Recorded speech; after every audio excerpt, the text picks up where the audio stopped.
Pues la verdad es que desde que conocimos la noticia nos extrañamos. Mucha gente nos ha escrito y nos siguen escribiendo ahora mismo a través de nuestras vías de contacto, y gracias por la acogida a través de esa plataforma de cadenaser.com, donde la gente puede ver sus preguntas. Gracias, como siempre, por hacer de este programa algo sumamente interactivo y que llega a tanta y tanta gente que nos abrumáis y aprendemos todos juntos. Mi idea es, vamos a ver si podemos arrojar un poco de luz, si alguien sabe algo. Asu Rodríguez, un chico que además solía disfrutar del montañismo, que llevaba su tienda de campaña y su saco habitualmente en el coche. Parece ser que los últimos datos son de hace unos 15 días. Unos ciclistas ven cómo se estrella con su coche, es algo rarísimo, y sale corriendo del coche. Al parecer tira una documentación a un barranco y sin rastro. Mucha gente nos escribía recordando, casi por reflejo mental, ¿no?, el accidente del niño de Somosierra, pero estamos seguros que la historia de Asu Rodríguez no va a acabar así. Sería terrible pasar 25 años sin tener más noticias. Estamos seguros de que esto pueda acabar bien. Espero no equivocarme, al menos es un deseo. Sé que esta noche nos escuchan muchos amigos que están en la Guardia Civil de Madrid y de la Sierra de Madrid, y que esperan cualquier ayuda vuestra. Y como siempre, si alguien sabe algo, es momento de actuar, porque pinta muy extraña esta desaparición. Para saber un poco lo que ha pasado, lo que se está investigando ahora mismo, me gustaría que escucharais la crónica breve de David Guerrero, nuestro compañero en la SER, en la Sierra, y que entendáis todos los datos de esta historia, que de verdad es enigmática, pero ojalá tenga buen fin. Ojalá tenga buen fin. Y en un instante vamos a hablar con los representantes de la Guardia Civil que están llevando las investigaciones, con los portavoces que saben la última hora, porque puede que ahora a las 3:11 hayan cambiado las cosas. De momento lo que sabemos es esto. Cuando se cumplen 15 días de la desaparición de Asu Rodríguez, montañeros especializados, protección civil, bomberos voluntarios y policía local han desarrollado junto a la Guardia Civil una batida en esta zona de sierra entre Miraflores y Canencia para descartar definitivamente la hipótesis de que el joven de 27 años se hubiera perdido fruto del aturdimiento del accidente previo a su desaparición. Mercedes Martín es portavoz de la Guardia Civil. La propia familia nos indica que solía llevar en el vehículo un saco de dormir y una tienda de campaña, por lo tanto no podemos descartar todavía que hubiera decidido acampar en algún lugar que no hemos localizado. Se han mirado todas las casetas y lugares que hay en la zona, pero no hemos tenido suerte. Y por otro lado, tampoco podemos descartar, puesto que es una persona mayor de edad, que sea un abandono voluntario del domicilio. La hipótesis de haberse perdido en la sierra en las últimas semanas ha ido perdiendo fuerza. Los esfuerzos del importante dispositivo de búsqueda, que sigue sin obtener éxito, y la dura climatología de estos días en esta zona de la sierra madrileña menoscaban la primera de las líneas de investigación de una desaparición cuanto menos curiosa. La zona del puerto de Canencia, que es donde desapareció, pues bueno, ahí hay una inclemencia meteorológica, lleva nevando varios días por las noches y además, pues bueno, la temperatura cae de una forma terrible. Por lo tanto, hay ciertas unidades, como es el helicóptero, que no puede estar participando porque no tiene visibilidad suficiente, y ahora mismo están participando unidades del Servicio de Rescate e Intervención en Montaña, está participando Seprona, están participando las unidades territoriales de la compañía, y también están participando perros especializados en la búsqueda de personas. Recordemos que el pasado 3 de abril, después de salirse de la carretera tras colisionar con una valla en Miraflores de la Sierra, y según los testimonios de unos ciclistas que pasaban por la zona, el joven salió ileso y corriendo del vehículo, tirando la documentación de este por un barranco. Esta es la última pista que maneja la Guardia Civil sobre la desaparición de Asu Rodríguez. Mide unos 70 metros, es moreno, tiene barba corta y poblada, un hoyuelo en la barbilla, una cicatriz en forma de estrella en la muñeca izquierda y un pendiente negro en cada oreja. Vestía vaqueros y camiseta el día de su desaparición. Y es que, excepto el vehículo y la documentación en un barranco de la sierra madrileña, Asu Rodríguez no ha dejado rastro. 3:14. La pregunta es, para redondear, ¿no?, acabar cerrando el círculo, ¿alguien sabe algo? ¿Alguien que está ahí sabe algo? Me gustaría saber la última hora, y para eso contamos con Mercedes Martín, que es portavoz de la Guardia Civil, que está llevando estas investigaciones en la Sierra de Madrid. Mercedes, buenas noches. Muy buenas noches. ¿Alguna novedad, última hora, de este caso tan raro en parte, no? Bueno, pues sí es raro. De momento novedad no tenemos ninguna. Sí se están recibiendo llamadas en el puesto de la Guardia Civil de Miraflores, en las que, bueno, algunas personas nos manifiestan que vieron a este joven, a esta persona, pues por las calles de Miraflores. Por lo tanto, Bueno, nosotros no hemos desatendido la búsqueda en la zona del monte, porque evidentemente no podemos desatenderla, pero también nos está ayudando a que tenemos también que fomentar la búsqueda pues en poblaciones, porque podría tratarse, ¿por qué no?, de una desaparición voluntaria. En la zona exacta del accidente, ¿podría tener algún tipo de accidente geográfico, nunca mejor dicho, o algún lugar pensando en que este hombre se haya caído a algún sitio? O eso imagino que lo habéis peinado arriba y abajo y no hay nada, ¿no? Pues lo hemos peinado en varias ocasiones, porque además lo que nos está ocurriendo es que desgraciadamente la climatología tampoco nos está acompañando. En la zona de la sierra pues eh, está haciendo mal tiempo, incluso ha nevado, las temperaturas son muy bajas, pero bueno, son zonas en las que hay numerosas casetas. La familia nos dice que este joven llevaba siempre la tienda de campaña y el saco de dormir en el coche, y esos efectos no han aparecido. Por lo tanto, seguiremos de momento peinando la sierra, porque la Sierra de Madrid es muy grande. Claro, Mercedes, ¿algún caso parecido que tú recuerdes?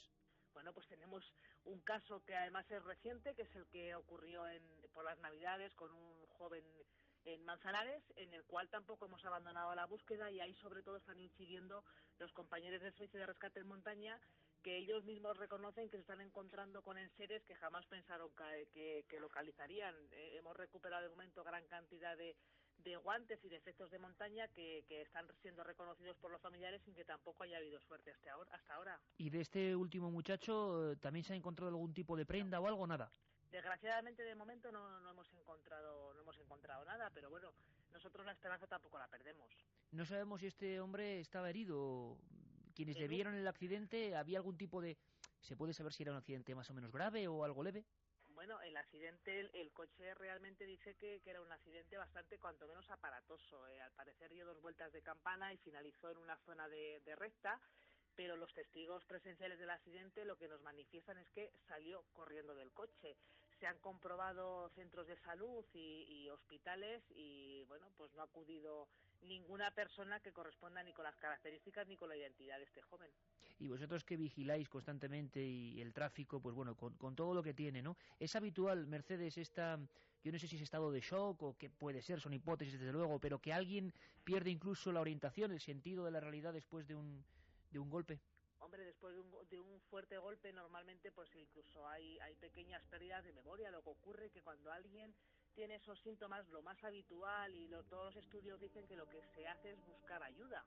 En este caso, no, a todo lo contrario, lo que ha hecho ha sido desaparecer. Por lo tanto, pues bueno, es un caso que tiene ciertas partes de extrañeza, evidentemente. Te agradezco de verdad un montón que estés con nosotros, porque no te imaginas, Mercedes, la cantidad de gente, además hoy en día con las tecnologías y bueno, con el seguimiento del programa, nos están escuchando pues unas 800.000 personas. Claro, la gente quiere ayudar, ¿no? Y a veces y es la última pregunta, yo no sé si se ayuda más o no, dando, por ejemplo, ahora la oportunidad que la gente contacte, ¿no?, con la Guardia Civil, que es lo que tiene que hacer, lo primero. Pero por otro lado, quizá también llegan muchas observaciones que luego no son tales. El hecho de que un caso de este tipo se haga tan público también tiene su lado un poco oscuro, ¿no? Bueno, tiene la parte negativa, que en muchas ocasiones el que la gente evidentemente tiene afán de ayudar, pues nos hace llamadas que no son verídicas, pero siempre es preferible comprobar una llamada que no es verídica. Eso quiere decir que la gente, pues bueno, está dispuesta a colaborar y que nos llama y que tiene contacto con nosotros, que no que alguien vea algo, no nos llame y luego tuviera relación. Por lo tanto, el que quiera llamar, el teléfono directo de Guardia Civil es el 062, podrán contactar ahí a través de las unidades de la Guardia Civil, que derivarán su llamada con la unidad que está llevando este caso. Pues es lo que hay que hacer, desde luego, y nos parece una conclusión idónea, ¿no?, para que vamos a ver si entre todos podemos echar una mano y esto se resuelve, porque mucha gente, fíjate, Mercedes escribía, claro, también la fuerza de los iconos, ¿no?, recordando, tú te acordarás también, el famoso accidente hace muchos años ya de Somosierra, donde desapareció el niño Juan Pedro Martínez Gómez después de un accidente. Hombre, que no ocurra lo mismo, ¿verdad?, que no tengamos 25 años sin saber de este hombre.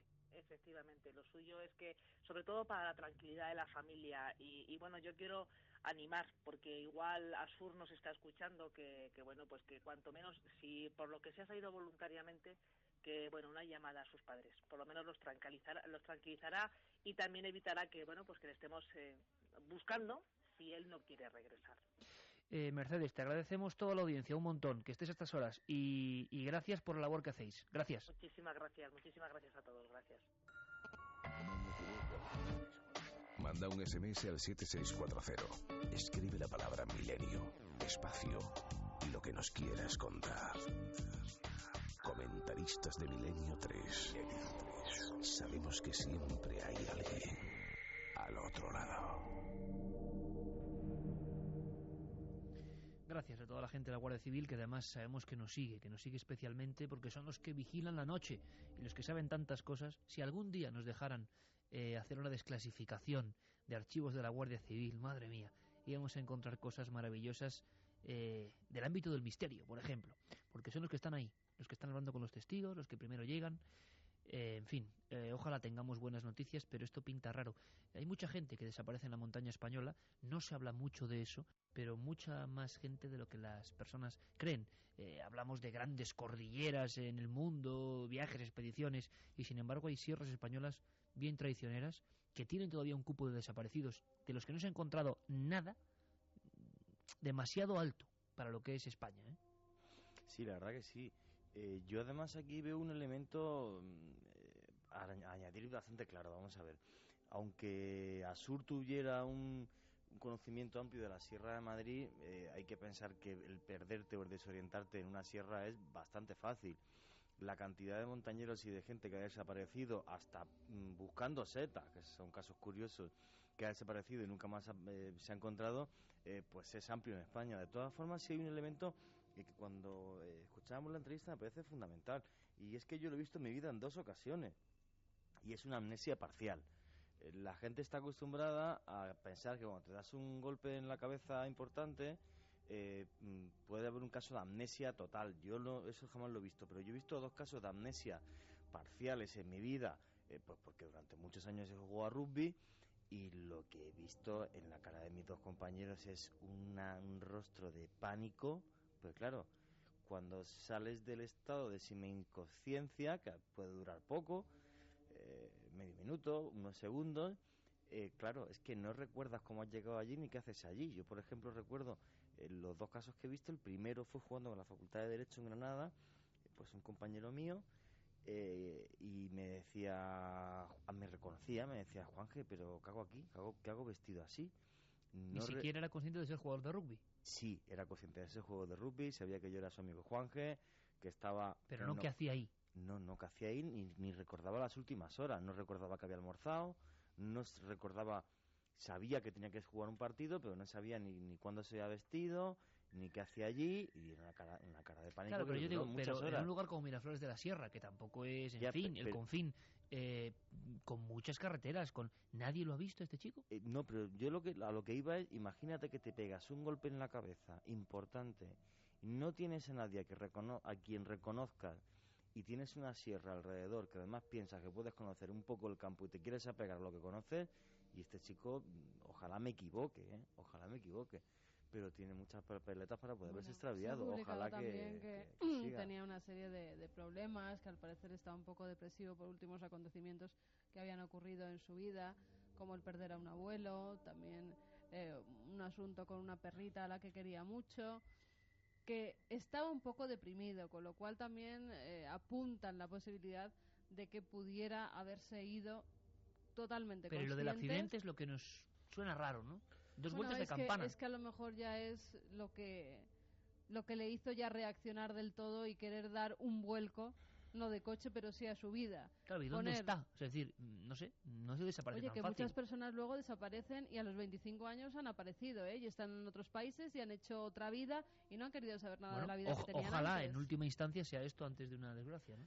Sí, porque la verdad es que en este programa hablamos de muchas cosas, y cosas que causan a veces el susto y el miedo de nuestros oyentes, pero a mí una que a mí personalmente me impresiona y me da miedo es que hay gente que desaparece y que no vuelve a aparecer.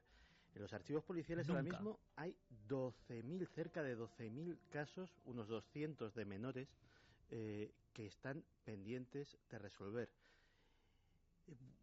un porcentaje habrá desaparecido por propia voluntad, pero vamos a ser generosos, vamos a decir el 50%. ¿Qué ha sido de los otros 6.000? Esa pregunta es de las que prefiero no plantearme a menudo, porque es de las que no encuentro una salida satisfactoria y personalmente me inquietan. Y espero que no sea este caso y que este se resuelva felizmente. Yo en el año 2000 vi uno de los archivos del Grupo 20, lo que se llamaba Desapariciones Extremas, trasladado a una sociedad de búsqueda de desaparecidos, y lo hice como fotografía, que me acuerdo que la comenté mucho con el director de la revista, Fernando Jiménez del Oso, la fuerza que tenía aquello, porque eran carpetas y carpetas, ¿os acordáis? Sin rastro, ¿no? Y ponía desapariciones extremas, niños, ancianos. En muchos había casos de gente que iba en la bici por la carretera, en la ciudad, y no aparecería ni en la bici. Había casos de personas que estaban, no sé, en un aparcamiento, y que personas que salían de su banco en Talavera y no les daba tiempo ni a cruzar la calle, o sea, sin rastro. Y también la dificultad en este país y en cualquiera de investigar la desaparición, ¿no? Pero, de verdad, Santi, vemos casos, historias, pero ver todos esos acumulados cogiendo polvo, por desgracia, con las fotos arriba, me acuerdo del último caso, uno de los últimos, de un niño desaparecido en el monte, en Zamora. Esa es otra. Porque es que no hay que olvidar que en los últimos 3 años ha habido media docena de desapariciones de niños que no se han resuelto. Que no han vuelto, sí. Y nunca se ha vuelto a saber de ellos, eso sin contar la célebre de Madeleine McCann. Pero es así. Y la verdad es que insisto, o sea, puedo hablar con relativa alegría de fantasmas, de asesinos, de amigos, como ahora vas a hablar. Sí, pero desde luego, si algo me encoge el pecho cuando hablo, es esto, que no tiene nada a lo que agarrarse. Y además aquí, Santi, no hay opinión. Yo creo, yo digo, yo pienso. No, es que no están. Y punto. ¿Sabe alguien algo, Carmen? ¿Alguna? No hay tampoco. Y mira que nuestra audiencia es al instante, o sea que nadie sabe nada. Pero nosotros seguimos activos y cualquier información interesante, desde luego, la remitiremos a la Guardia Civil. Que nuestra audiencia, sí, en cualquier momento lo ve, se hubiera puesto en contacto con las fuerzas de seguridad, porque es lo que hay que hacer. Y se ha difundido la fotografía de este chico y se ha dado la noticia a muchos medios de comunicación. He dicho lo de amigos de Santi Camacho porque quiero que nos presente una serie de personajes. De vez en cuando pasearán por aquí algunos individuos, porque yo he pensado a veces en los amigos de Santi, esos con los que comparte informaciones. En fin, yo no quiero que va a ser extraordinario, además a su manera, a su manera. Pero antes me vais a permitir, vamos a ver si Geray tiene por ahí alguna pieza un poco cósmica, porque estas sintonías cósmicas habitualmente se han hilado con eso, con el espacio, con los mensajes extraños. Y no hablamos de Nazca, ni hablamos de Atacama, ni hablamos de los dibujos visibles desde José Gregorio González nos cuenta el inicio de esta increíble historia, en los confines de la maravillosa isla de Lanzarote. De repente, volando, se dan cuenta de que allá abajo hay algo.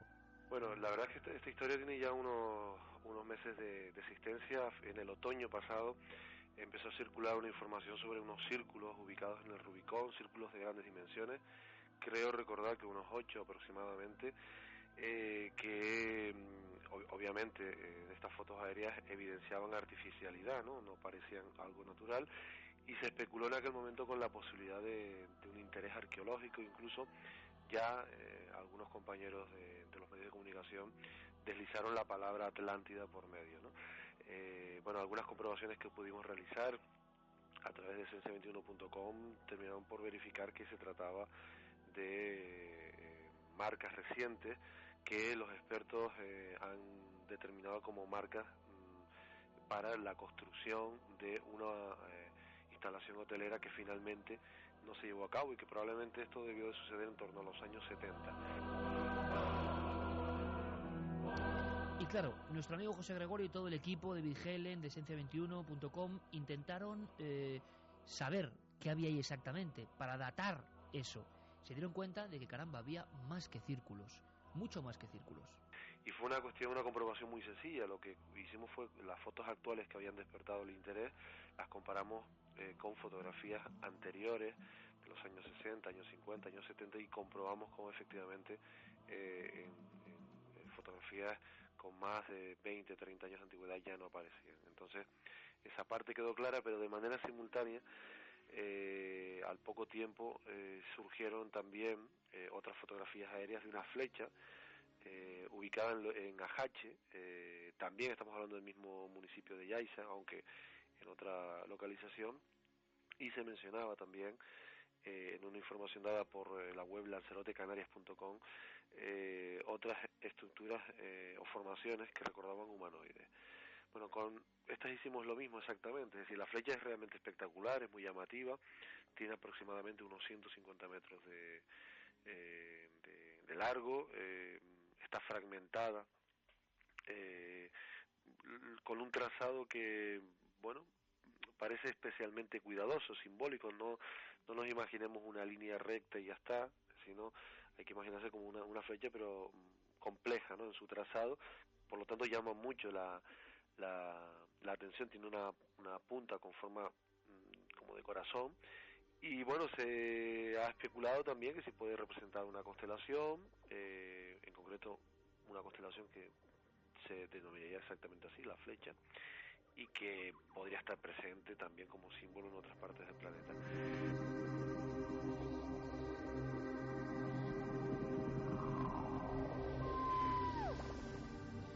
Y escuchando esta descripción de José Gregorio González y escuchando ya a Michel Jarre interpretando casi el espacio, nos damos cuenta: ritos, truco, construcción.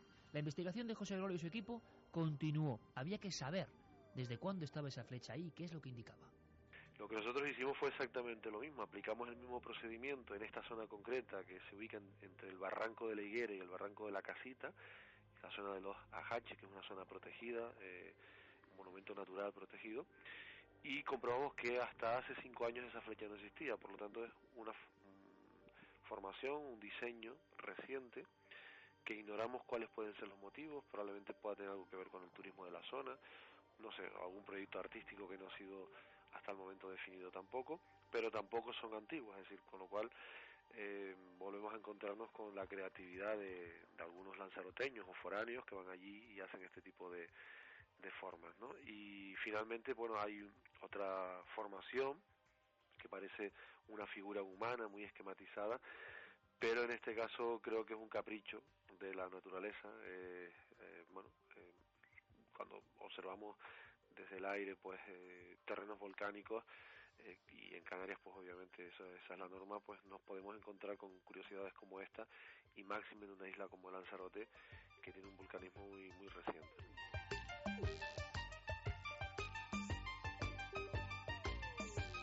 Y luego, si queréis, hablamos un poco de esto, os pediré opinión, y a Carmen, a ti especialmente, porque sabes por qué digo esto. En algunas zonas muy concretas y que tuvieron que ver con asuntos extraños, hay una tradición de dejar mensajes como para el cielo. Todavía hoy, por ejemplo, la Montaña Roja, ¿podía tener algo que ver? ¿Podían ser mensajes de tipo ritual? Durante muchos años, esas zonas precisamente donde han empezado a aparecer estos signos, o estaban ya ahí, fueron lugares como de poder para los que creían en un presunto contacto con luces e historias extrañas, y todo esto se desvaneció hace un par de décadas. Pero durante los años 70 había concentraciones. ¿Pueden ser restos de eso? ¿De alguien que quiere volver a montar eso? ¿De alguien que quiere simplemente que se fotografíe eso por los satélites por algo que desconocemos? Nosotros no descartamos la intencionalidad meramente artística como parte de algún proyecto que juega un poco con la incógnita para posteriormente ser desvelado. Pero también es cierto que en otras épocas el hecho, por ejemplo, de elegir lugares muy importantes desde el punto de vista arqueológico o vinculados con tradiciones relacionadas con lo mágico, como es el caso de Montaña Roja, con un vínculo muy concreto con los ovnis, en el pasado tenía otro tipo de motivaciones, y eran cuando los grupos contactistas marcaban el suelo como si fuesen estableciendo una especie de balizas, ¿no?, pensando que eso podían ser señales que los ovnis o los tripulantes de los ovnis, supuestos tripulantes de los ovnis, podían en un momento determinado interpretar, eran como señales. ¿Señales de qué? ¿Y para qué? Última hipótesis de José Gregorio González, y no es la menos inquietante.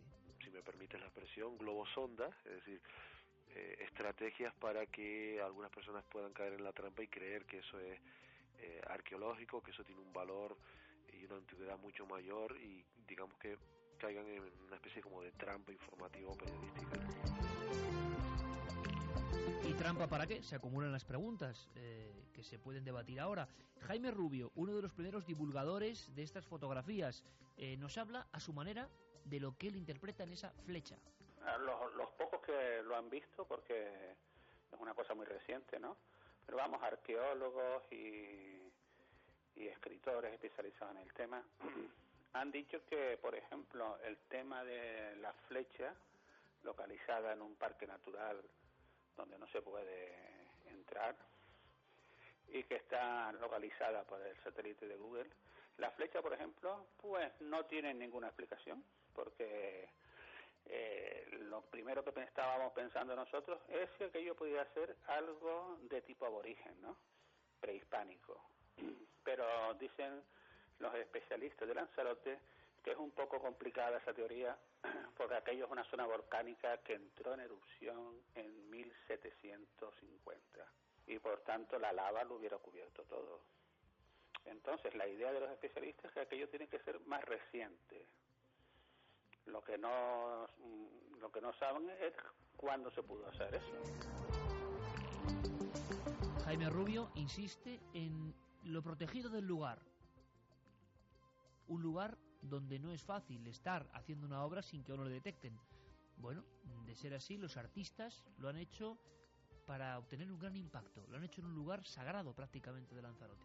De 1970 para acá es imposible que lo hayan hecho, porque aquello se cerró al público y ahí está prohibido construir, incluso entrar con coche, que pedir permiso a las autoridades, etcétera, ¿no?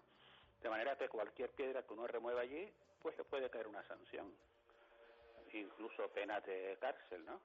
Y por tanto, si es de origen moderno, como parece que dicen los arqueólogos, pues no sabemos quién lo pudo haber hecho, ni cuándo tampoco.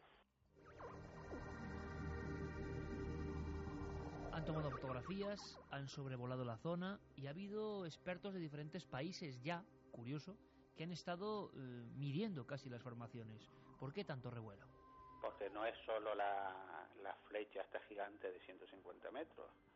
También hay otra formación en la zona de Papagayo, también casi en la cima de un pequeño volcán que hay allí. Hay unos círculos gigantes que al principio se dijeron que si eran una especie de base para hacer una urbanización, pero después se ha visto que no, porque el ayuntamiento de Yaiza, que es donde está ubicado, pues no tiene, por lo menos se le hemos pedido que nos dé la copia del proyecto y no la tienen, ¿no? O no la ha entregado. Aparte de eso, hay especialistas extranjeros, concretamente en este caso británicos, que han fotografiado aquello desde el aire precisamente para agencias inmobiliarias y para turoperadores turísticos, y ellos dicen que aquello para nada parece algo de tipo urbanístico, ¿no? Porque aquello, los círculos son gigantescos, y es verdad que en la punta de arriba en los años 70 se hizo un hotel, pero no tiene nada que ver con los círculos, porque están a más de 2 kilómetros de distancia. El hotel es rectangular, los círculos, pues esos son unas circunferencias gigantes que se ven desde un avión a 1000 metros, se pueden ver perfectamente. Yo mismo las he visto desde el aire, desde un avión, y por tanto es todo un misterio. Y por último, y precisamente hilando con Santi, lo que nos contará ahora, una teoría conspiranoica. Bueno, ahí lo dejamos. Jaime Rubio nos informa de un detalle curioso que seguro que a Santi le gusta. Lo que sí es cierto y es raro es que haya agencias extranjeras interesadas en el tema, ¿no? Concretamente hay agencias británicas de información, incluso la BBC se ha interesado por el tema. En Estados Unidos parece que también lo conocen agencias importantes, y por tanto pues no sabemos lo que se está moviendo aquí, la verdad. Ahí está el tema, ahí están las figuras, una flecha de 150 metros, un supuesto humanoide, unos círculos, y aquí, claro, no podemos decir nada. Puede ser una trampa, un globo sonda para engañar, pueden ser vestigios que no parecen muy antiguos porque en las fotos de cartografía y satélite no estaban, ¿Pueden ser ritos modernos de gente que está haciendo cosas? ¿Opinión a bote pronto de los tres? Bueno, yo viendo las imágenes, la famosa flecha mía lo que me recuerda es a falsificaciones de círculos de las cosechas, hay verdaderos expertos por ahí sueltos que hacen verdaderas maravillas para ser contempladas desde el aire. La Mona Lisa, por ejemplo, Efectivamente. de trigo. Pero cuando he visto la figura del humanoide me ha parecido otra cosa, porque además yo sí había visto algo parecido una vez. En la frontera de los estados de Arizona y de California hay una serie de formaciones que se llaman los intaglios. Los intaglios es una especie de nazca pequeñito, no tiene ni tantas figuras ni tan grandes, pero está también en una zona desértica, sin elevaciones cerca, es decir, solo son visibles también desde el aire. Parece un nombre para que la gente lo vea como serpentiforme, ¿no? Efectivamente. En sus extremidades. Y hay varias figuras humanoides en estas formaciones y efectivamente esos miembros quebrados sí que aparecen en estas formaciones, que curiosamente los historiadores no se ponen de acuerdo de cuándo proceden, pero desde luego si preguntas a los ancianos apaches de la zona te dicen que aquello ya estaba allí antes de llegar a su pueblo, con lo cual... ¿Imitadores de eso? Puede ser. Juanje, rápido, por favor. Yo pienso simple y sencillamente, creo por las dos figuras que he visto, que son completamente artificiales, aparte del hecho de que en el siglo XVIII hubiera habido una erupción volcánica y arrasase la zona, hace que los guanches no pudieran ser los autores de esto. Entonces, desde mi punto de vista... Pero claro, la pregunta es, parece clarísimo que son modernos, ¿vale? ¿Por qué creéis? Pues se ha dado el caso hasta de alguna compañía publicitaria que ha intentado anunciar algún producto. Ron Tiki lo hizo unos hologramas en Málaga en Chile, acordaros, cuando entrábamos en Arica, había uno de esos petroglifos que decían que estaba hecho modernamente anunciando Coca-Cola. Sí, pero eso lo hizo la Coca-Cola directamente. Claro, sí, sí. porque son anuncios. Lo que anuncios. pasa que, cuidado, a quien haya hecho esto, la diferencia es que se le cae el pelo, porque está en un parque natural ultra protegido, ¿eh? Bueno, pues igual que el que pinta el metro... Pena de cárcel, igual que el que pinta el metro de Madrid con Aerospray. Tú vete a Nazca y haz un dibujo. Hombre, si no te pillan, vale. Si te pillan, ya, yo vi el cartel, 5 años de cárcel. Que sí. Vale, no podías pisar las líneas, y las pisaste. Pues lo mismo aquí. Yo no las pisé, estuve donde las líneas, pisarlas no. Pues lo mismo pasa aquí, que entras y lo haces. Sí, un tipo de graffiti, pero ¿para qué? Bueno, pues ahí está el misterio. Y yo desde luego creo que el interés por un lado de las agencias, el interés de que sea una trampa o no, pero que está ahí, y 150 metros, y las conexiones con otras trampas, entre comillas, lo hacen interesantísimo. Mira, fíjate, Iker, nos escribía Guillermo León para decirnos que hay ahora en Google Earth una especie de archivo histórico. Es decir, él ha buscado la flecha y en el año 2000 la flecha no existe. Ajá. Es en el 2006 cuando se perfila más vagamente, y 2007, 2008 y 2009 se ve perfectamente ya. Me dice Guillermo que en nada vais a poder ver las fotos en ikerjimenez.com, ¿no? Sí, claro, en nada las subirá allí porque, como vemos, está en directo investigando. Y con esa herramienta, Google Earth, damos a un relojito que hay y puedes ver cómo era esa misma imagen en años anteriores, y vemos que en el 2000 no había absolutamente nada. Claro, así lo que han es hecho moderna. nuestros compañeros, mirar en Google Earth y ver si eso estaba ahí antes, no está. Entonces, ¿qué es? Bueno, nosotros damos la noticia, que es nuestra obligación, como siempre, que tengáis todos los datos. Y ahora, y durante los más o menos siguientes 7-8 minutos, o no sé, porque con Santi todo es sorpresa, yo le dije a Santi, oye, ¿qué cantidad de investigadores raros hay por ahí? Raros que igual tienen la verdad y nadie les hace caso, porque su verdad es increíble, y ya vemos que las verdades a veces duelen, y nos enteramos con mucho tiempo después de que la gente iba en buen rumbo. Pero claro, cuando nos habla Santi, por ejemplo, de Abasti, ese argentino que está convencido de que Hitler está vivo, ese tipo de cosas, algunas más increíbles, otras menos, nos damos cuenta que hay un género de personas que buscan esa verdad pese a quien pese y contra todos. Lo hemos llamado los amigos de Santiago Camacho. Y yo creo que va a ser interesante saber de esta gente. Seguro que va a ser interesante.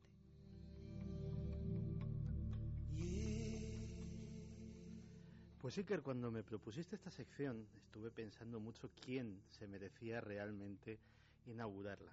Y me acordé de un hombre que vive apartado en una casita en Minnesota. Es rabino jasídico, de la rama más ortodoxa del judaísmo. De los que llevan estos sombreros y se dejan estos bucles a los lados de la cara. Pero a pesar de ser fiel a la tradición, pues es un hombre de muchos intereses. Fíjate, por ponerte un ejemplo, que su último libro, y tiene varios publicados, tiene un título tan curioso como Temas judíos en Star Trek.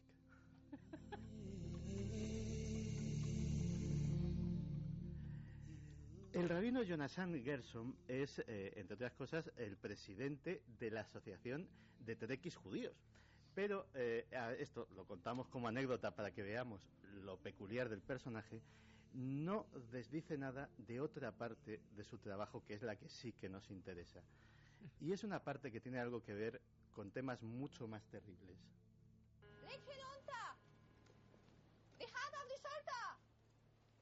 ¿Cuántos años tiene, abuela? 68. Tosa un poco. Dicen que lanzarse contra la alambrada es una bendición. No se mate de ese modo, Clara. Si lo hace, no sabrá cómo acaba esto. ¿Cuántos años tiene, abuela? 66, señor. Señor. Buenos días. Ha habido un error. No deberíamos estar aquí. Trabajamos para Oscar Schindler. Somos los judíos de Schindler. ¿Quién es Oscar Schindler? Un fabricante de Cracovia. De esmaltados. Vaya, de pucheros. El trabajo del rabino Gershon se basa en el estudio de las personas que tienen recuerdos de reencarnación de haber fallecido en el Holocausto. Estaba constantemente asediada por sueños en los cuales se veía a sí misma vestida con los harapos de un campo de concentración, vivía cómo le afeitaban la cabeza, vivía todo el infierno del campo de concentración y sobre todo en aquellos sueños se ahogaba y perdía la respiración dentro de la cámara de gas. El rabino le fue pidiendo detalles a la muchacha y con sus conocimientos fue viendo que aquellos detalles coincidían punto por punto en sus conocimientos, casi más allá de lo que se podía aprender por los libros y las películas. Finalmente llegó a la conclusión de que su relato era real y a través de él se hizo una pregunta: ¿existían más personas así? Y se lanzó a la caza de este tipo de personas. Y entrevistó a cientos, primero a través de los sueños, luego a través de regresiones hipnóticas. Tanto es así que pocos años después escribió un libro que se llamaba Más allá de las cenizas. El libro conmocionó a la opinión pública judía. A través de este libro se cogen testimonios de personas que, como decimos, es prácticamente imposible que hayan tenido ese nivel de detalle si no hubiesen estado ahí. Por supuesto, el trabajo del rabino Gershon ha sido muy controvertido, muy criticado, y tanto es así que esta parte de sus tareas las ha aparcado ya para siempre y ahora vive retirado en Minnesota, dedicado a ver capítulos de Star Trek. Cuéntanos algo desde el otro lado. SMS al 7640. Escribe la palabra milenio, espacio y lo que nos quieras contar. Comentaristas de Milenio 3. Siempre al otro lado. Está claro que en la nave del misterio la alegría siempre está presente y de forma tremenda en esta ocasión, porque claro, Santi Camacho es capaz de eso y de mucho más. Claro, nos ha dejado a todos fuera de juego. Hay personajes notables, que no habrás visto. Pero por supuestísimo que luego, oye, lo de Más allá de las cenizas, su investigación me parece increíble. Pero claro, como Santi ha hecho el primer detalle de presentarlo era temas judíos de Star Trek. Temas judíos en Star Trek o un tratado sobre el tema escrito por un rabino. Que ¿Has llegado a ser su amigo? ¿No? Con este no he llegado a relacionarme directamente. Sí tengo el libro de las cenizas, el de Star Trek. Y la verdad es que es muy interesante. Es increíble. En fin, menos mal porque además... ¿Puedo decir una cosa? No. Además, el asunto es... Que sí, ahora vas, Juanje, que te veo que estás descompuesto, hombre. Le ha hecho tanta gracia lo del rabino Gershon. Vamos a ver, con el programa que hemos tenido hoy, con Dioses Oscuros y con el exorcismo, menos mal que acabamos con una sonrisa. A ver, Juanje, menos mal que hay un poco de sonrisa y de oxígeno ahora, pero es que en su día llegaron al gran público. ¿Qué me decís de ese Abasti, no? Que Hitler estaba vivo en Argentina. No, y cuidado, el trabajo en concreto de este investigador es muy documentado, sobre todo... Juanje, por favor, retírese. Esto. Sí, porque ya a partir de aquí su última intervención en Milenio 3. No, pues ¿Documentado Gershon? No, documentado Basti. Ah, bueno.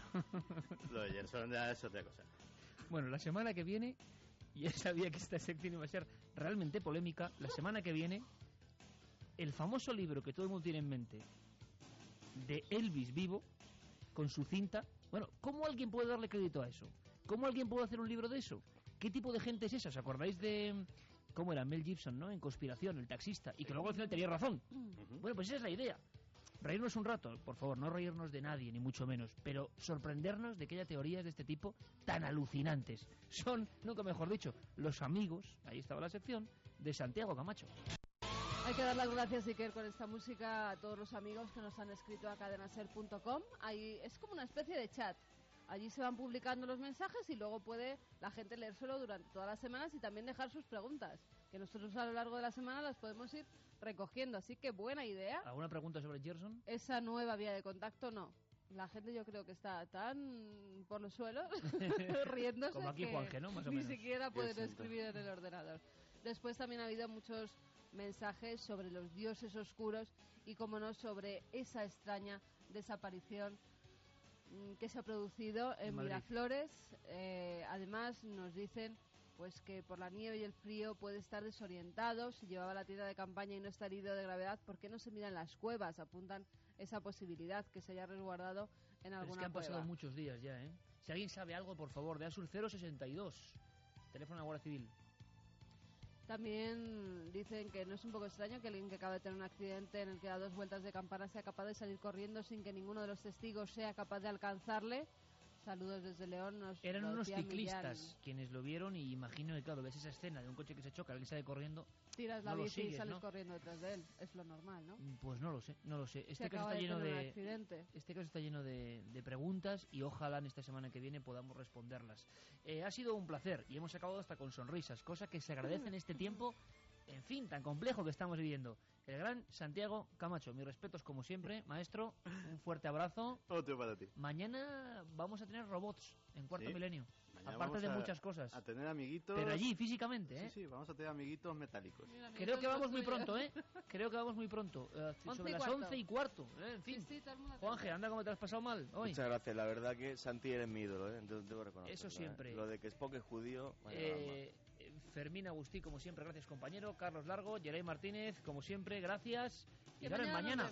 11:15 de la noche, Cuarto Milenio. Ser muy felices, amigos. Procuradlo con todas vuestras fuerzas. Ahora las noticias. Enigmas de la Iglesia. Misterios de la Iglesia. Hoy, ¿cómo estoy yo, Carmen, hoy? Y es que lo de Ponferrada me ha dejado tocado. Misterios de la Iglesia, claro que sí. Editorial Edad, con un espacio sobre los exorcismos reales o lo que motivó la historia del exorcista. Voy a daros tiempo, amigos, voy a daros tiempo. Porque si estáis en una carretera, mejor, más vale que lleguéis pronto a casa. Si estáis en la cama, bueno, lo de apagar el receptor nunca, desde luego. Pero va a haber cosas bastante duras, cosas pero que la gente impresionan. que sea muy sensible, bajarlo un poquito, sí.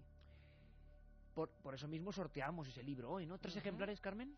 3 ejemplares entre todos aquellos que nos manden mensajes al 7640, palabra clave milenio, espacio y lo que vosotros queráis. 7640, palabra clave milenio, espacio y lo que queráis. 3 libros de Misterios de la Iglesia, editado por EDAF. Vamos rápidamente, antes de meternos en el meollo terrorífico esta noche. Ya sabéis, a veces historia, a veces arqueología, a veces criminología, a veces asombro, a veces miedo. Al menos a mí esto me da bastante repelús, pero es la noticia, es el documento y hay que hablar de ello. Carmen, vamos muy rápido, si te parece, con las opiniones que recogimos y que estamos recogiendo estos días con los SMS destacados. Lidia desde Barcelona, por ejemplo, nos preguntaba, ¿habéis leído Jacobus de Matilde Asensi? Sí, y la verdad es que lo interesante es que en ese lugar mágico donde estuvimos, las médulas, ella ubicaba, ya vimos que había ciertas dotes que podrían ser reales, el Arca de la Alianza. Otro amigo nos preguntaba, ¿puede ser que escupieran a la cruz porque no murió Jesús en la cruz, sino Dídimo Tomás, supuesto hermano gemelo de Jesús? Nos decía Quique de Talavera. Los templarios hablamos de que en sus ritos, por los que fueron quemados y ejecutados, escupían a la cruz.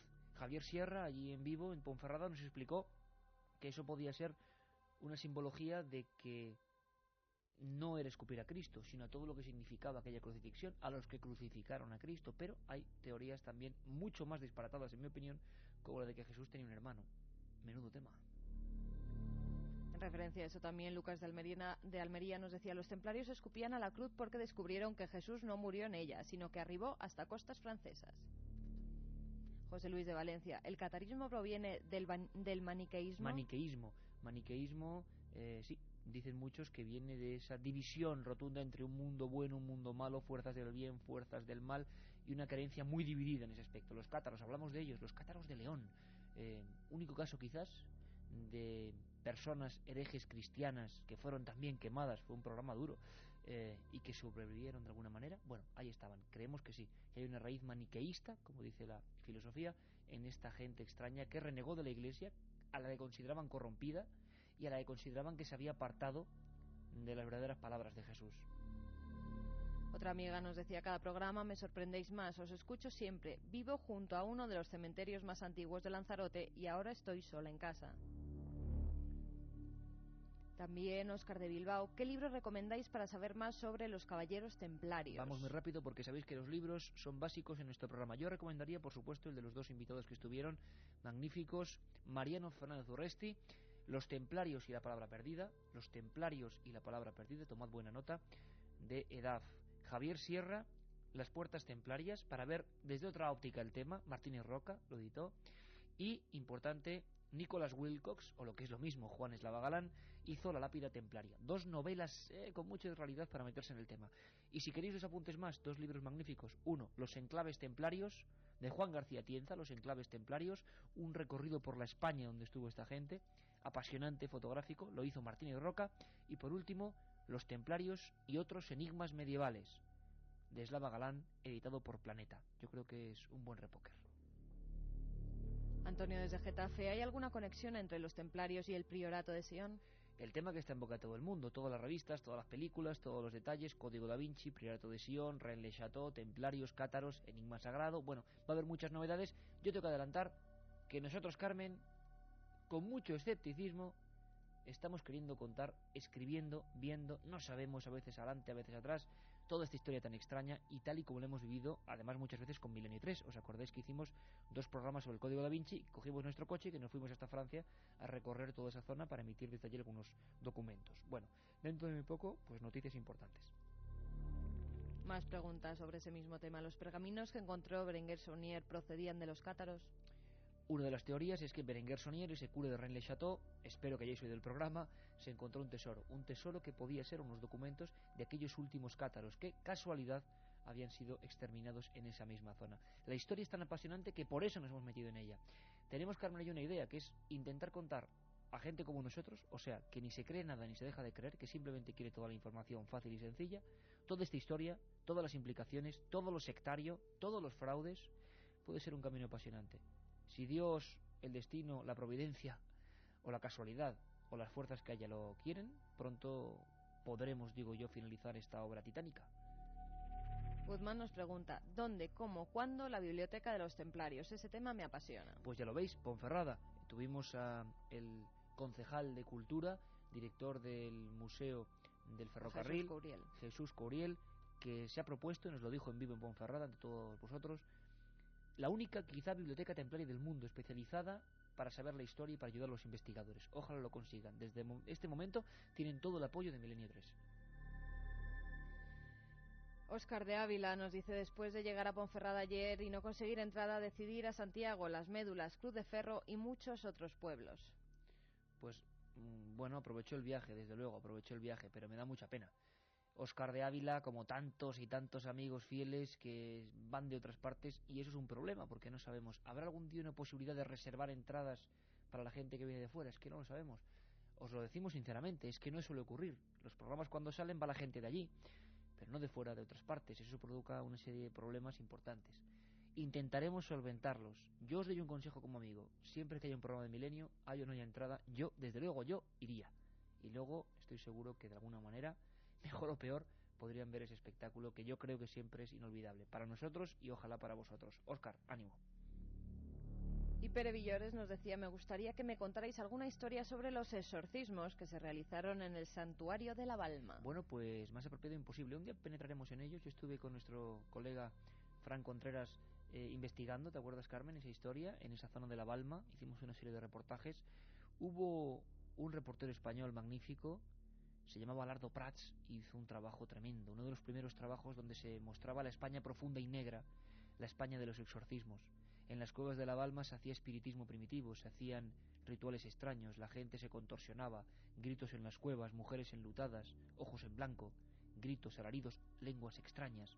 Aquellos sucesos acabaron a tiros, nunca volvieron. Había miles de personas, iban a la Balma porque suponían que en esa pelada montaña del Maestrazgo de Castellón podían curar sus males, los males que según ellos les propiciaba ni más ni menos que Satanás, el príncipe de las tinieblas.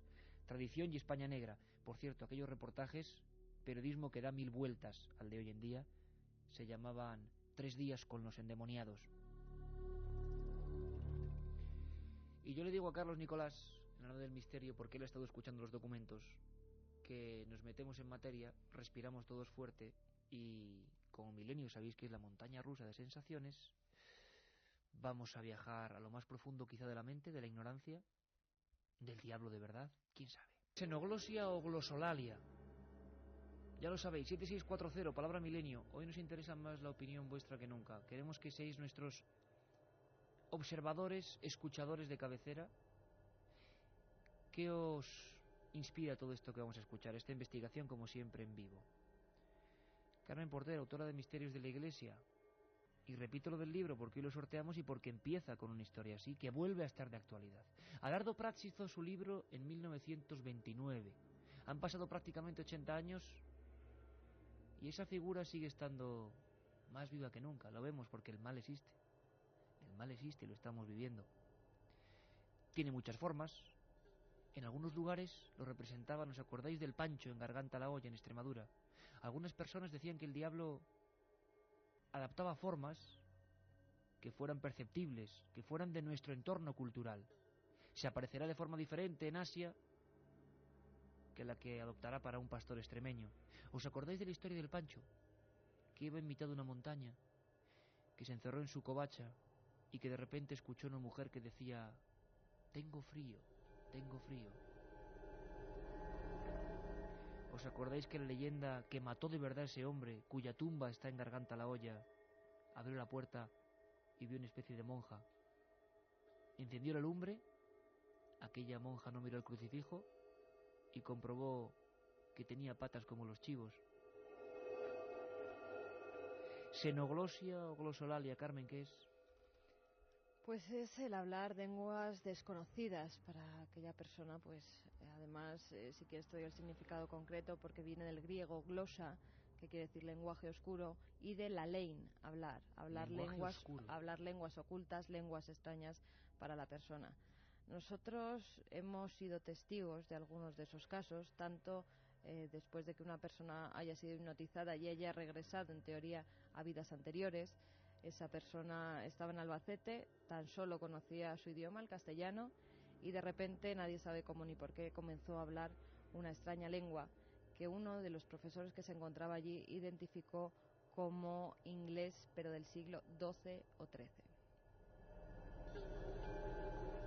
Aquella mujer, en ese misterio que significa la hipnosis, empezó a describir una campiña, una casa, una especie de crimen, unos caballos. El especialista hablaba de un sajón antiguo, un idioma que no podía explicar de ninguna manera la cultura, la enseñanza que podía tener esa persona concreta en Albacete. Lo cierto y verdad es que aquellas frases salieron. Me sorprendieron mucho cómo una persona puede hablar en lenguas extrañas. La parapsicología habla de este fenómeno y habla en estados alterados de conciencia. Es muy probable que este tema merezca un programa monográfico, pero hemos querido adelantarnos quizás porque ha surgido la noticia, Carmen, o nos ha llegado una información que creemos interesante y que además podemos contrastar de alguna forma. Si no hubiéramos vivido lo que vivimos en su día, podríamos dudar, ¿no? Sí, la verdad es que sí. Un compañero de prensa nos ha facilitado una grabación que hemos podido comparar con una nuestra que hicimos en una sesión de exorcismo. Una sesión de exorcismo llevada a cabo por un sacerdote de la Iglesia Católica a pocos kilómetros de Madrid. Sí, es importante, Iker, porque no se trataba de ningún loco, ni ningún brujo, ni nada por el estilo. Era un sacerdote de la Iglesia Católica que en una capilla que está debajo de su iglesia, con todo apagado, tan solo iluminado a la escena por unas velas, estuvo durante 3 horas y media realizando un exorcismo a una chica de 19 años. Tú estabas allí, yo estaba allí. Había otro compañero psiquiatra, el doctor Gaona, buen amigo de este programa. Estuvimos 2 veces. Grabamos. En julio, ahora hace casi un año, emitimos algunos trozos. Pero las sesiones han continuado y parece que los procesos han derivado hacia escenas más fuertes todavía. Carmen, ¿cuáles serían los procesos por los que la Iglesia española, sacerdotes católicos, no hablamos de curanderos, de gente extraña, hablamos de todo un proceso? ¿Cuáles son los síntomas que hacen que se tenga que intervenir? Los más básicos, digamos. Hay varios signos que nos identifican la supuesta posesión demoníaca. Entre ellos la que hemos comentado, la glosolalia o xenoglosia, que son lenguas extrañas. También el titanismo, es decir, una fuerza descomunal para la persona, ni para su tamaño, ni para su complexión física. Una fuerza pues que no sería la apropiada de esa persona. También hay algunos símbolos como el no poder entrar en una iglesia, todo le da asco, todo lo sagrado, todas las medallas, todos los cristos, todo aquello que tenga que ver con la iglesia y con Jesucristo. También hay algunos símbolos ya físicos, como son las dermografías, es decir, ¿dermografías? Escrituras, letras, números que salen en la piel. Nadie sabe cómo ni por qué, se reflejan de repente, como en el caso del verdadero exorcista. Al niño, a Robert Mannheim, le salieron en el abdomen varias palabras como infierno o salida. En la piel de aquel niño, delante de los sacerdotes que motivaron este caso perfectamente conocido, aparecieron unas palabras, como unas ampollas que formaban letras. Imaginaos la escena, amigos. Exit, salida, y hell, infierno.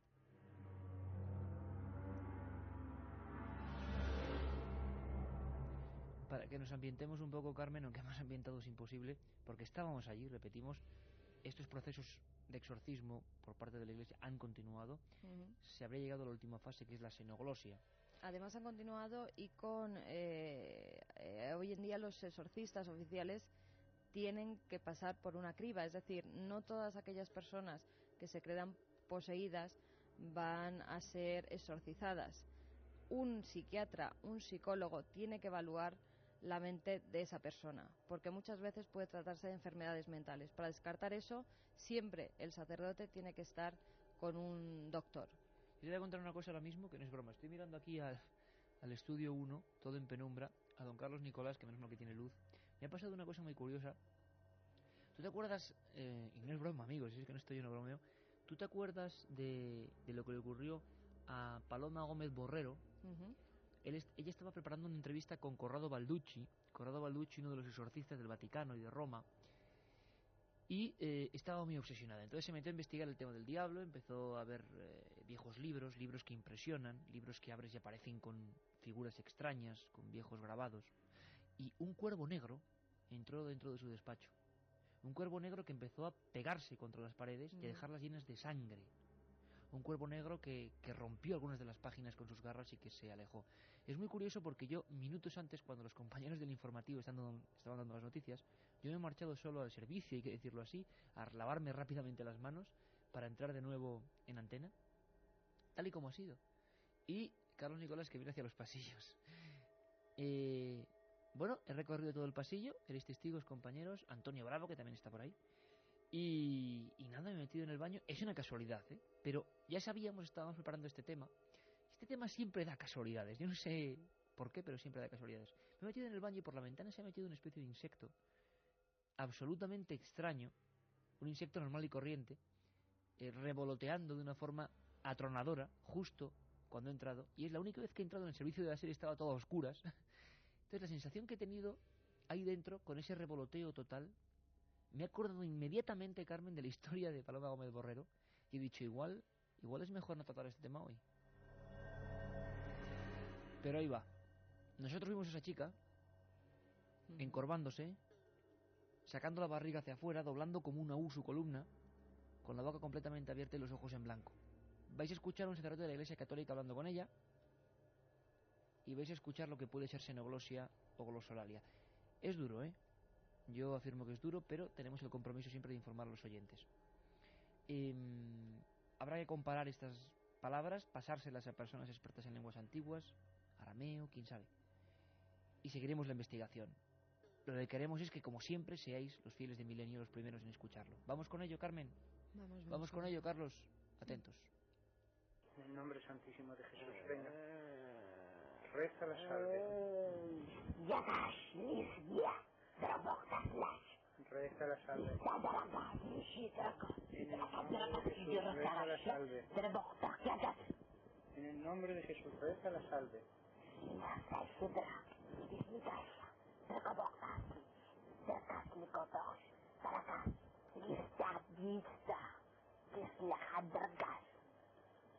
Reza la salve en el nombre de Jesús.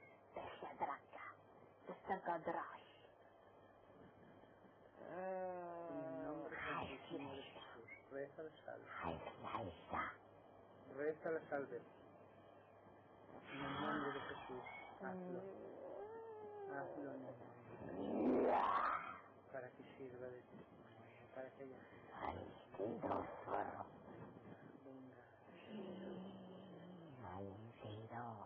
No lo puedes evitar. No lo puedes evitar. Venga.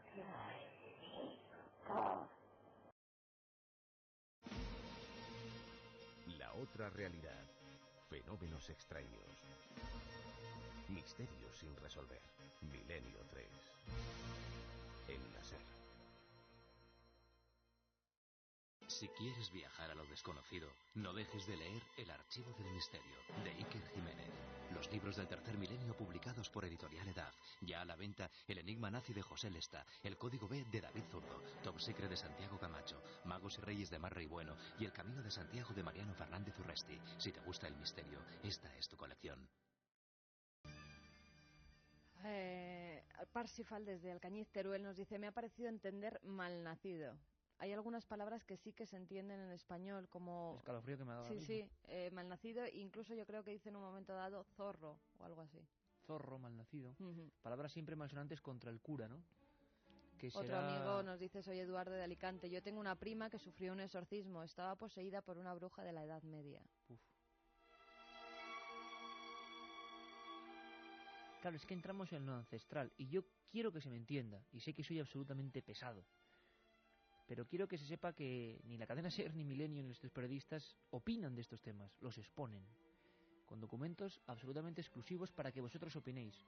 Milenio no se queda fuera, entra en el misterio, lo investiga, como hacía Lardo Prats con los endemoniados, y lo expone, como hacían aquellas revistas antiguas, y luego cada uno piensa. Nosotros, yo no sé con qué quedarme. Probablemente pienso en que el cerebro es un mapa muy extraño, un mapa con áreas oscuras, áreas ignoradas, que ese mal o ese bien lo llevamos dentro, que podemos potenciarlo, minimizarlo.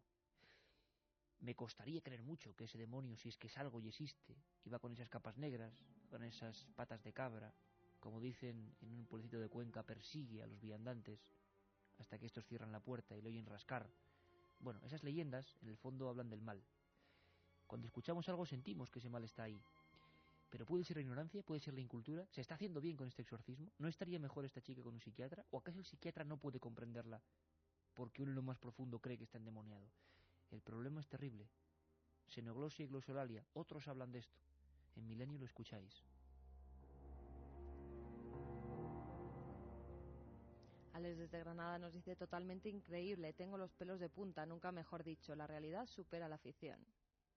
Y por eso, Pura Realidad, Documentos 7640, sorteamos esos 3 libros que hablan de la verdadera historia del exorcista.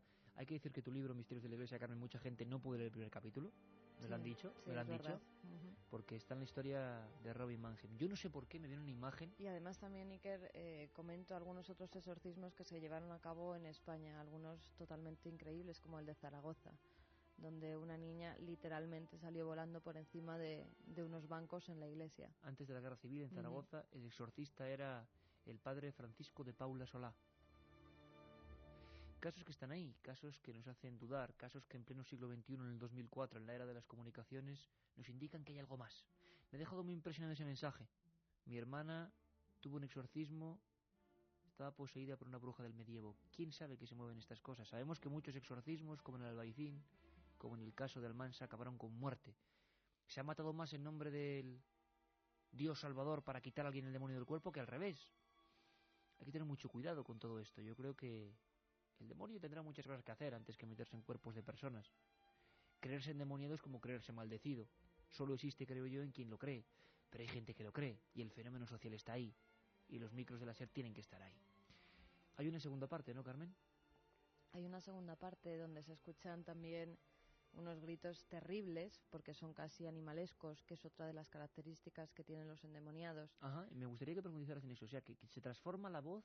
Cuando es una Efectivamente. mujer puede ser el hombre. Es más, y el animal. Lo que hemos oído, hay algunos que son gruñidos, literalmente. A mí lo que más me asusta, sí.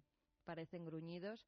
Y luego pasa, dice Carlos Nicolás que también, que está y luego pálido. pasa directamente a los gritos, unos gritos incontrolados y terribles, histéricos en determinados casos. Lo escuchamos, era el sacerdote con la Biblia en las manos, aunque aparte de la Biblia se suele utilizar el Rituale Romanum, ¿no? Lo más lógico es que se utilice el Rituale Romanum, que es el texto que desde siempre ha utilizado la Iglesia para ir en contra de los demonios, porque hay pues varias frases que hacen que justamente vaya en contra de lo que es el mal. Hace que salga el demonio, que es como en la película del exorcista, aquello que recitan los sacerdotes, ese es el Rituale Romanum. Incluso... Y es el que deben utilizar todos los sacerdotes que estén facultados por el obispo, porque tienen que tener el permiso del obispo de cada comunidad, de cada diócesis, y con ese texto es con el que la Iglesia, incluso el Papa, ha realizado exorcismos. 2 parece, ¿no? Juan Pablo II. 3. Madre mía, Carmen, yo no sé cómo te metes en estos temas porque es, de verdad, espeluznante, es espeluznante. Tienes incluso en la biblioteca algunos rituales romanum quemados, sí. Y en algunos se especifican los supuestos diálogos que tendría que haber entre un exorcista y lo que debería responder alguien que puede ser una persona de muy bajo nivel cultural si fuese de verdad el demonio. Y es que a veces ocurría, sin saber latín se respondía en perfecto latín. Yo quiero contaros una historia muy brevemente, una de esas historias que a mí también me ha marcado. El 20 de noviembre de 1999, no, del año 2000, era 20 de noviembre del año 2000, yo me dirigí a Barcelona para entrevistar al último exorcista español oficial, que solo trabajaba como exorcista y que se llamaba Pedro Suñer. Recuerdo que se reponía la película El Exorcista con el metraje completo, y recuerdo que me quedé helado cuando antes de ir a esa entrevista me enteré por la prensa que en el cine Urgell, nunca lo voy a olvidar, un anciano había aparecido muerto en la butaca al ver los títulos de crédito al acabar de ver la película. Le había fallado el corazón ante las nuevas imágenes de esa película del año 74, El Exorcista. Me impresionó mucho porque estaba intentando entrevistar con una gestión de mucho tiempo a ese último exorcista. No voy a reproducir aquí la entrevista. En su día metimos algunos cortes el verano pasado. Creo que de las pocas veces que un exorcista oficial de la Iglesia, del Obispado, ha hablado para un programa. Y lo que más me impresionó es la pregunta que le hice, la respuesta a esa pregunta, que era cuál era el caso que a él más le había impresionado. Me habló de los años 70 y de una barriada muy popular de Barcelona, un nivel sociocultural muy bajo, y una niña de 9 años, si no recuerdo mal, que decían que estaba poseída por el demonio. La familia no entendía nada. Ella sudaba, se revolvía con movimientos bruscos entre las sábanas. Se le habían caído algunos dientes, era una cosa muy curiosa, tenía los dientes como troceados, se reía constantemente. Y el padre Solasi tuvo miedo en aquella ocasión, porque empezó a hablar en latín, en un latín perfecto, durante más de 7 minutos. Vamos a escuchar ese siguiente documento, Carmen, si te parece, que es otro elemento, digo yo, de esa enfermedad mental. Pero la última opinión, como siempre, la tenéis vosotros, cuidado. Si uno es cristiano, admitirá el demonio como dogma de fe. Yo no estoy diciendo ninguna barbaridad. Cada uno que piense lo que quiera. Desde el punto de vista yo me quedo con la psiquiatría. Pero también soy lo suficientemente humilde para saber que la psiquiatría, la psicología, todo lo que tenga que ver con la mente, acaba en un umbral muy difícil de explicar. Hay unos límites muy difíciles de explicar donde hoy nos hemos metido de lleno. Escuchamos. Oblígales Santísima Virgen, San Miguel, para que sirva para la veneración de la Virgen. En el nombre de Jesús, rézalo. Ya. Dios te salve, venga.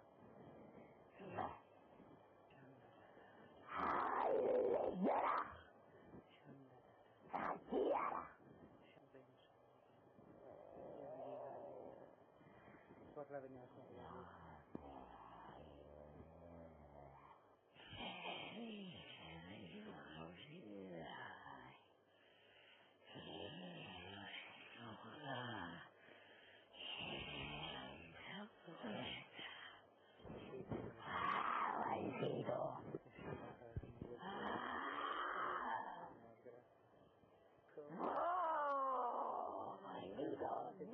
Con mucha más fe solo por eso. Quiero. Lo van a escuchar. No. Tú lo sabes. No quiero.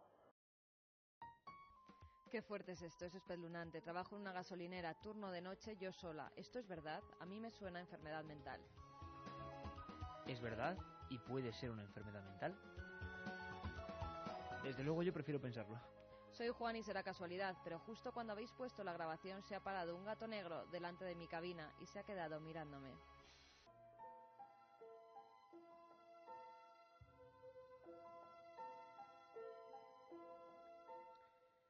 La definición tradicional que circunscribía las armas de destrucción masiva a las químicas, biológicas y nucleares es algo superado. En la actualidad existen tecnologías en diversas fases de desarrollo que pronto revolucionarán los conflictos bélicos tal y como los conocemos en la actualidad, introduciendo en el diccionario del terror vocablos como la bomba de rayos gamma.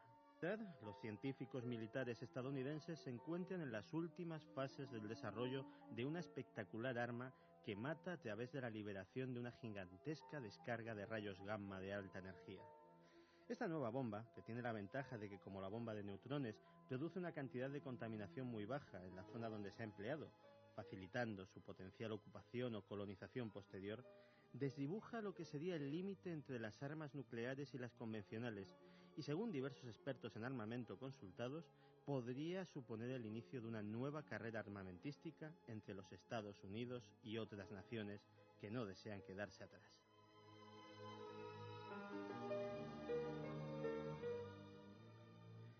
El pasado mes de mayo, el Congreso estadounidense dio su aprobación a un ambicioso plan de investigación, 6.300 millones de dólares, sobre armas nucleares tácticas, en especial las bombas antibúnker, diseñadas para destruir refugios subterráneos profundamente enterrados bajo cientos de metros de hormigón.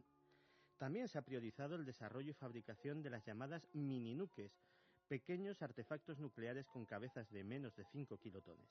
El sueño de los militares que siempre han buscado justificar el empleo de armas nucleares en el campo de batalla en lugar de tenerlas como simple reserva disuasiva.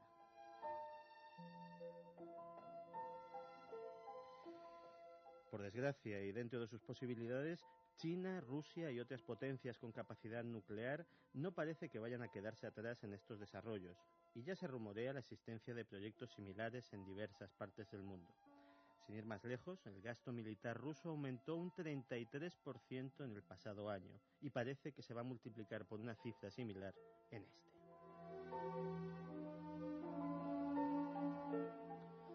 La bomba de rayos gamma es tan solo un ejemplo de la gran cantidad de nuevas tecnologías desarrolladas en los laboratorios militares y que se mantienen en secreto a pesar de que algunas de ellas tendrían aplicaciones en la vida civil que contribuirían decisivamente a salvar vidas e incrementar en gran medida el bienestar de la población.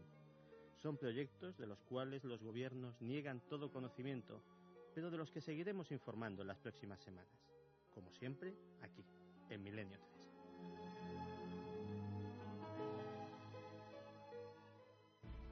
Nacho Ares, y muchos preguntáis por nuevas secciones, pues le estoy dando vueltas la cabeza, ¿eh? Me gustaría que me propusierais, claro que sí, 7640, palabra milenio. Está Carmen ya con todos los mensajes porque va a haber ese sorteo, ese libro impactante, Misterios de la Iglesia, Edad.